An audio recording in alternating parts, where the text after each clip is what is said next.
Afternoon. It's been a while. Actually, I haven't put a video out in quite some time, and for that I'm sorry, but it's been boy has it been a year, between COVID and work and everything else. I really didn't have much of an opportunity. And to be honest, considering what I'm about to show you today, it's a good time to start over. So let's take a look at what we got.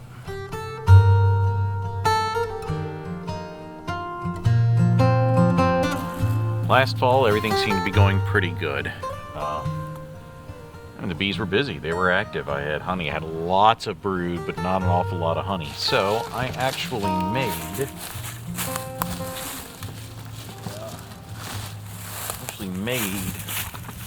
a feeder. Looks like this. And the whole idea was that this would fit on a top bar. As you see here, and move that aside a little bit.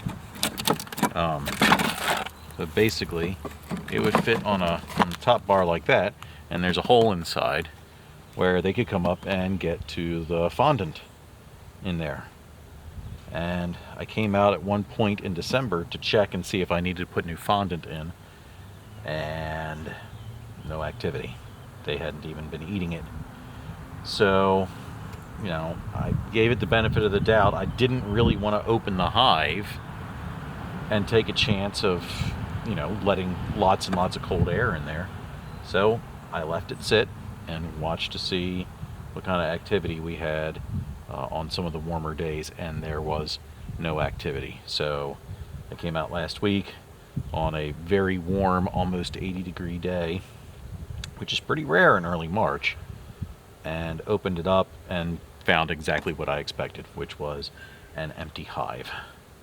So, ordered some new bees, and I'm going to make a couple changes to the hive, to the bars and things, and I'm going to show you what those are today. And I'm going to spend the day cleaning this out, harvesting some wax, and just getting this ready for a new bunch of bees that I will have in here by the end of April. Now this is keepable. I had a whole video made about this, and I didn't quite get finished editing it. But I'll talk more about the top feeder. But let's just dig in here and take a look what is actually in here. First of all, I'm going to go ahead and show this off because honestly, that is a fine looking piece of top bar honeycomb. I mean, it's just perfect, half of a hexagonal shape going on there. It's just beautiful. And at one time, I can tell you that it had it did have honey going in it. It did have a lot. I mean, you can see how dark it is. It did have a good amount of brood going in there. There's a few little cells of honey in there. A couple dead bees. But getting in the hive, I can tell you, there's no dead bees. There's just none. So they definitely scarpered. They fled. And I think I know why that is. And you can see, well, if I take some of these out of here, the ones that are closer to the end where I had originally put the queen, and the holes are right here in the middle, are really well shaped. There's some honey right there, which I may have to dig into here in a couple minutes. I might as well take advantage of it. But yeah, wonderful. Ooh, yeah, look at that. Yep, there it is. It's even nice and my goodness, that's sweet. Good stuff. At least they left me a little bit when they fled. But if you look at these ones on this end, are just beautiful. And that's right there one of the reasons why I think they fled. Take a look at this. I'm going to get this close on here for you. we go. Turn these over where you can see it better. There we are. Varroa mites. Yep. I got Varroa. I saw them coming in at the end of the season when it got to be October, and I was checking the hive one more time, and it's the first time I've ever seen them. It's the first time I've had anything in that way in the hive, so I've been very happy and very, pleased with its success. But I started noticing a few. There really weren't that many, but it had me worried, and I kind of wanted to let the bees just sort of manage on their own. I really don't want to put, I'm going to get down here for this, I really don't want to put chemicals in my hive. I'm doing my best to stay as natural as possible. So I was going to try wintergreen and some other things to get rid of it. It suddenly got cold really fast, and I just didn't want to open the hive up. And I have a feeling that's why they fled. They just said, no, we don't like the new neighbors who moved in, and they took off. But I'm glad I found that here to actually show you. But as we move further down the bars here, we keep a nice shape until we get to... I moved some things around when I opened it the other day. But we start getting into hive that started getting into comb that started going cross comb. So instead of doing it straight down the bar, they actually started crossing into other bars, which, and you can see that on that one too, it's all wavy, which may not seem like a big deal until you're trying to open it up and manage it, and then you can't get any bars out because they're all hooked together. You're in here with the knife trying to cut it apart as best as you possibly can, and it's just not working, and comb is falling off, and you get this, which is all down in the hive. Fell down in there, and there's a little bit of honey in there. I'm going to enjoy that here in a minute. But yeah, it made for a big mess. So I have a plant. Oh, there we go. There's a perfect example right there. These two had been connected to one another this way, and because of that, there we go.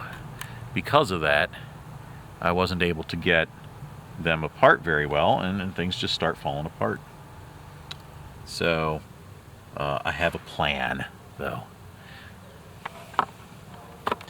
Now I'm just going to go ahead and get these bars out of here and get comb cut off of them and in my bucket for processing.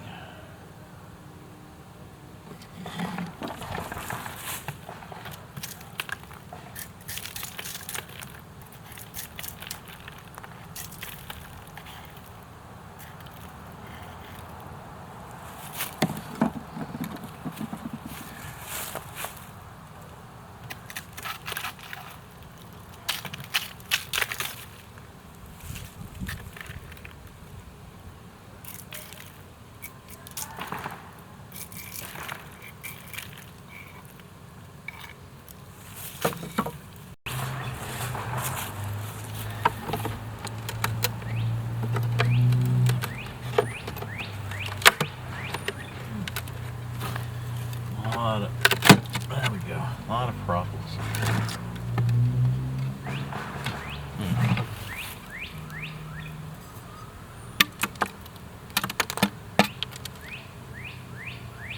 So, just as if you hadn't seen in my earlier videos, I have a in-hive feeder here, which, and in looking at the inside of this, you can see that I built this out of reclaimed wood, so there was a little bit of fiasco trying to make that work and make it fit tightly enough, but yeah, and a hole in there for the bees to be able to get back and forth, and they've put good use to it. I'll tell you what, this thing weighs a lot more than it used to, just with the propolis and the moisture that the bees create in here. by keeping it warm.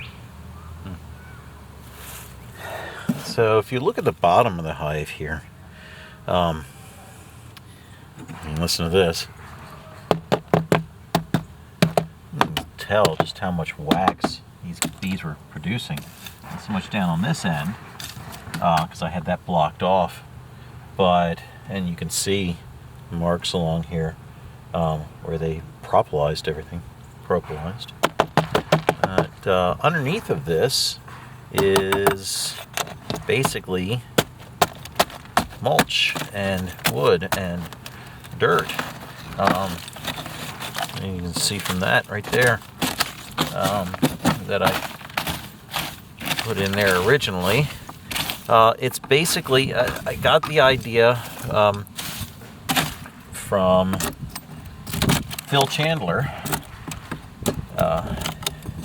at BioBees in the UK, and his thought on it is that if we give the bees a more natural feel to their hive and a more natural bottom to it, that other living things will live down in here, like earwigs and other beneficial insects that might just live down here in what amounts to a composting bottom. And then perhaps they'll have fewer mites, that kind of thing. You know, there'd be something to eat and eliminate things like varroa mites and other pests. And I have to say, I think there is something to be said for it, because up until this past, September, October, I never had an issue with it. You know, maybe the bio bottom here just started to fail. I don't know. Who knows? So I'm gonna keep an eye on it again, but I'm gonna break this up. The bottom of this is you know, branches like this. It's kind of like hugel culture that you would do in your garden, only in this case it's composting in the bottom of the hive and giving a natural environment for other animals to live. And we'll try again. We'll see how it works. Because it's made with reclaimed wood, not everything was straight, and I don't have all the tools I need to mill this down. So I noticed that, you know, there's a huge gap underneath here. It's really not a big deal. The bees are going to end up going where they want to go, but I thought maybe it would help if I got some of the moss and put it in here, and maybe that'll just deter them from going underneath too much. I know they can get through here, and it's really not that big a deal, but it's worth a try, and maybe that'll keep some moisture in there, you know, locked in here a little bit as well. Getting some of this apart. Look at that honey right there. They left just a little bit of honey, and you know what? It's gonna eat it right off of there. Totally worth it. Worth getting sticky. A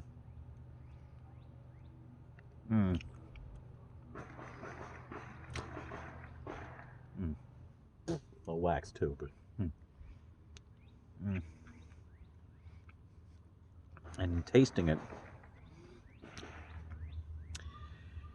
I can get a good bit of clover and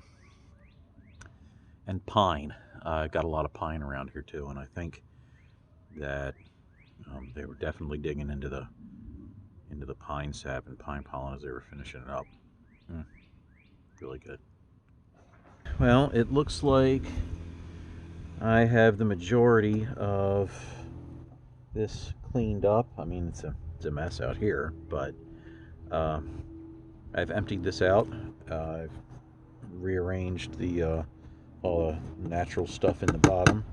I may come back in and add a little more soil or something on top of that, just to make it a little easier for something to live in.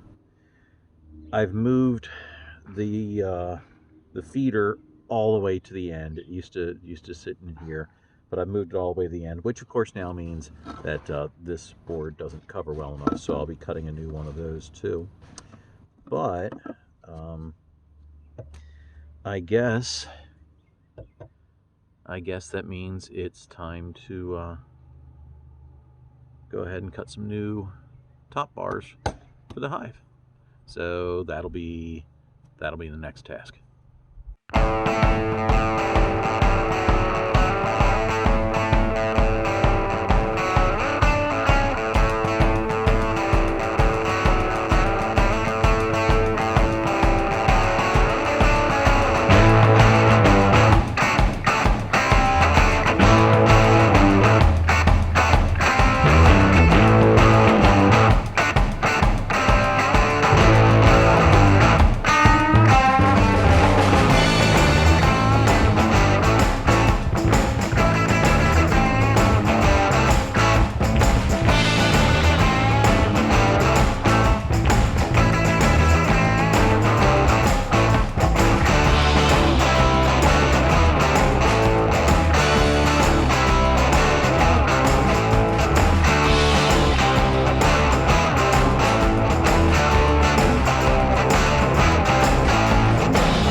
What a mess.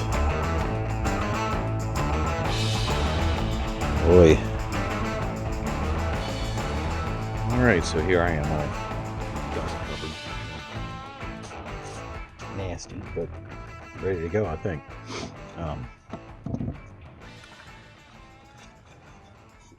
Old ones, new ones. You can see it's a pretty significant difference in the width there, which I'm hoping will make all the difference for preventing the cross comb and just making it a little easier to deal with in here. So we will see. Anyway, I hope you enjoyed the video. If you did, feel free to like and subscribe. I put out videos occasionally. I'm no bee expert. I'm just bringing you along for the ride while I learn a little bit more about it and make things better for the bees and better for us in the long run. If you liked it, feel free to comment. Let me know what you think, and I'll see you next time. Once I get this new set of bees, I'll let you know how things are going. See ya.